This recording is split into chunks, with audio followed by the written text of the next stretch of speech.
예레미야 51장 41절에서 53절 말씀입니다.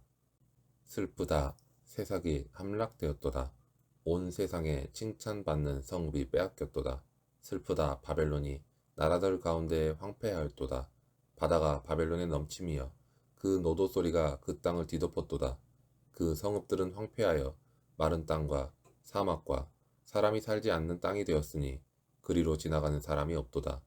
내가 배를 바벨론에서 벌하고 그가 삼킨 것을 그의 입에서 끌어내리니 민족들이 다시는 그에게로 몰려가지 아니하겠고 바벨론 성벽은 무너졌도다.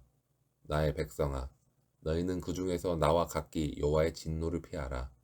너희 마음을 나약하게 말며 이 땅에서 들리는 소문으로 말미암아 두려워하지 말라. 소문은 이 해에도 있겠고 저 해에도 있으리라. 그 땅에는 강포함이 있어 다스리는 자가 다스리는 자를 서로 치리라. 그러므로 보라, 날이 이르리니 내가 바벨론의 우상들을 벌할 것이라.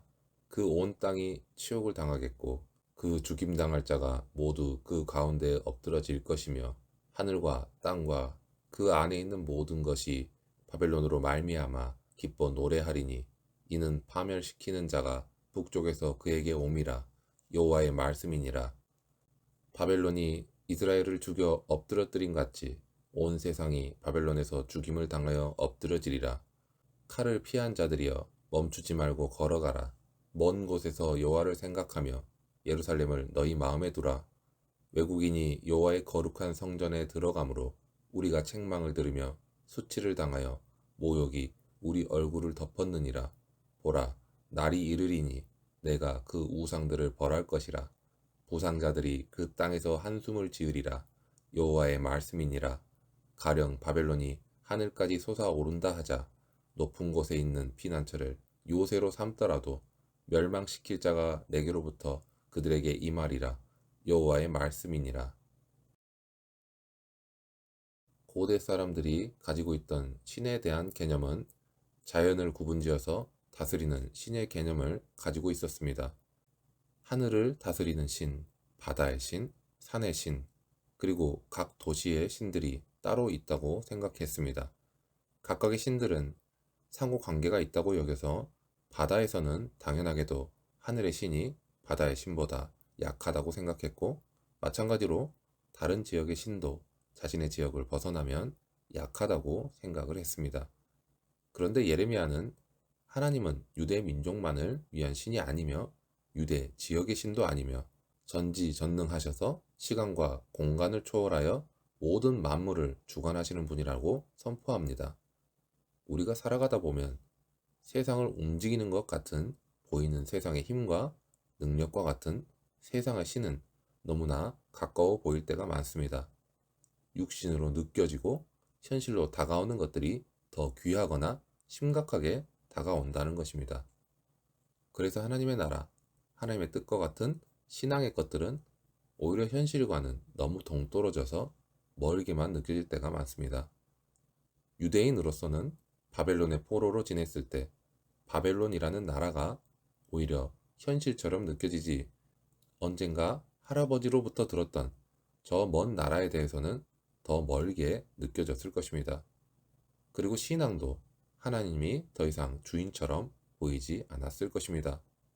그렇게 바벨론에서 지내는 것이 익숙해져서 이제는 바벨론에서 교육받은 것이 옳다고 여겨질 것이고, 옆집의 친구도 바벨론의 친구이고 알고 지내는 사람들이 점점 바벨론 사람으로 바뀌어 갔을 것입니다. 예레미야는 바벨론의 포로로 잡혀온 백성들에게 하나님께서 바벨론을 심판하실 때 그때 바벨론에서 나오라고 합니다. 예레미야를 통해 하나님의 말씀은 모세를 보내셔서 애굽에서 종살이 하던 백성들을 구해내신 상황과 비슷한 것을 볼 수 있습니다. 애굽 역시도 약 400년 동안 이스라엘 민족이 거하면서 번성한 곳이었습니다. 바벨론도 약 70년 동안 유다의 백성이 포로로 끌려가 거주하게 된 곳입니다. 그러나 하나님의 때가 이르면 하나님께서는 백성을 가나안 땅으로 돌려보내실 것이기 때문에 그때 바벨론을 떠나라고 명령하시는 것입니다. 그 때가 되면 이전까지는 하나님께서 사용하신 나라였던 바벨론이 이제는 진노의 땅이 될 것이기 때문에 그 땅에서 나오라고 하시는 것입니다. 만약 백성들이 하나님의 말씀을 어기고 이제까지 익숙하게 살았던 바벨론에서 그대로 살기를 고집한다면 바벨론과 함께 하나님의 진노를 당할 수밖에 없을 것입니다. 때가 이르렀을 때에는 세상은 백성들의 마음을 나약하게 하는 소문이 있을 것입니다. 사실 이러한 소문은 근거가 아예 없는 것은 아닙니다. 일어난 일에 관한 것일 때가 많고 또 앞으로 일어날 일에 관한 것일 때가 많습니다. 하지만 이러한 소문의 근거는 결국 보이는 세상의 것들을 그 근거로 삼고 있습니다. 보이는 세상의 것을 근거로 삼고 있기 때문에 하나님의 사람은 소문에 대한 사실을 확인하는 것이 아니라 그 소문이 사실이라 할지라도 오히려 하나님께로 자신의 시선을 돌려야 하는 것입니다. 그리고 하나님의 말씀이 자신에게 주어졌을 때, 그때가 임했을 때에는 주저하지 않고 하나님의 말씀에 순종해야 합니다. 50절 말씀을 보면 칼을 피하는 자들이여 멈추지 말고 걸어가라. 먼 곳에서 여호와를 생각하며 예루살렘을 너희 마음에 두라 라는 말씀을 하고 있습니다. 그 말씀은 중요한 의미를 담고 있습니다. 70년 동안 대를 이어가며 터전을 잡고 살았던 곳입니다. 타지에서 어렵게 자리를 잡은 사람은 쉽게 자기 터전을 옮길 수 있는 것이 아닙니다. 유다 백성들도 마찬가지였습니다. 자신들이 그동안 바벨론에서 어렵게 자리 잡은 것들이 있었을 것입니다. 어렵게 마련한 집, 경제적인 여건, 자녀의 교육, 좋지는 않지만 그렇다고 싫지도 않은 내 주변에 있던 바벨론 사람들, 이런 모든 실제적인 자기 삶을 유지하는 것들이 있었을 것입니다. 하지만 하나님께서는 백성들에게 멈추지 말고 걸어가라 하십니다. 그곳에서 하나님을 생각하며 본향을 마음에 두라고 하십니다.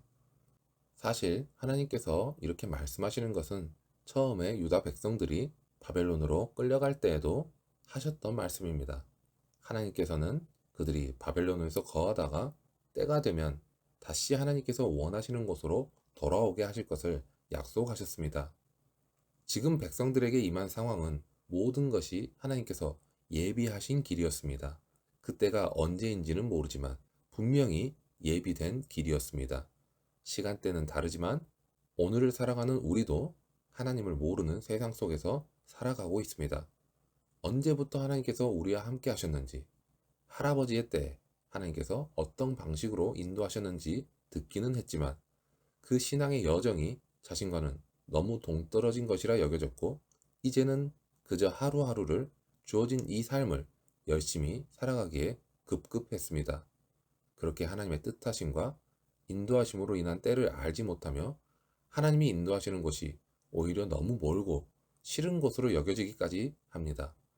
이러한 자신의 실질적인 정체성을 인식하고 이 땅에서 하나님의 자녀로 살아가는 방법은 오직 창조주이시며 구원으로 우리를 인도하시는 하나님의 주권에 순종하는 것입니다. 우리에게 주어진 삶 가운데에서도 하나님의 뜻을 알고 그 뜻의 순종으로 나아가는 것이 하나님을 알고 하나님을 믿는 사람에게 나타나는 모습입니다. 자신이 만든 수많은 우상들과 탐욕으로 가득한 옛사람과 싸워서 구별됨으로 하나님과 동행하는 길을 하나님께서는 예비하셨습니다. 이제 우리가 해야 하는 것은 이전에 나의 눈과 나의 마음에 만족하는 것들을 벗어버리고 오직 생명과 진리의 길이 되시는 그리스도를 믿음으로 주님께서 가신 그 길을 따라가는 것입니다. 사도 바울은 지금은 은혜 받을 만한 때요 구원의 날이라고 선언하며 성도들이 믿음 안에서 구원을 향해 나아갈 것을 권면하고 있습니다. 바벨론에서 떠난 하나님의 백성은 이제 예루살렘에서 새로운 신앙의 여정을 시작할 것입니다. 이때 가장 중요한 것은 과거의 실수를 반복하지 않는 것입니다. 이스라엘의 멸망과 바벨론의 몰락, 그리고 과거 우리의 실수들을 돌아보면서 우리의 삶에 하나님과 함께하는 시간과 공간을 거룩하게 만드는 우리 모두가 되기를 소망합니다.